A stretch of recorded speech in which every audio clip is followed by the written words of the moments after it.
සිංහල දෙමළ මුස්ලිම් Burgher Malay හැමෝටම ආරාධනා කරනවා. මේ ඔබේ රට උතුර දකුණ ભેදයක් නැහැ. අපිට ජාතිවාදයක් නැහැ, ජාති ભેදයක් නැහැ. එන්න ලංකාවට. අපි විශ්වාස කරනවා රජයක් හැටියට ජනාධිපතිතුමා අපේ කැබිනට් මණ්ඩලය අපි කවුරුත් රටේ අනිකුත් පළාත් වලට වඩා උතුරේ තරුණයින්ට තරුණියන්ට ජනතාවට නැගෙනහිර පළාතට උතුරු පළාතට විශේෂ සාධාරණත්වයක් ඉෂ්ට වෙන්න ඕන කියලා.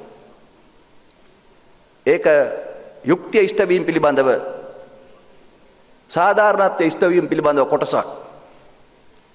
රටේ අනිකුත් පළාත්වල ආර්ථිකය විවෘත වුණාට වඩා වැඩි වේගයකින් ආර්ථිකයේ විවෘත වීමේ අවස්ථාවක් උතුරු පළාතට නැගෙනහිර පළාතට අවශ්‍යයි. මොකද අවුරුදු ගාණක් ඒ අවස්ථාව අහිමි වෙච්ච ජනතාවක්.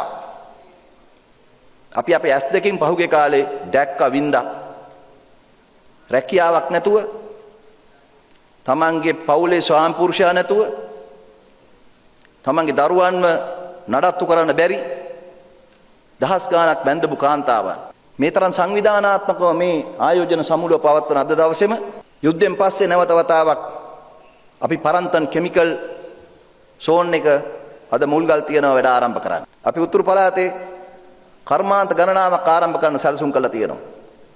මේ අවස්ථාවේ ලෝකේ පුරාම ඉන්න සියලුම ආයෝජකයින්ට අපි ආරාධනා කරනවා මේ විවෘත වෙච්ච දොරටුව අපි දිගටම පවත්වාගෙන යමු.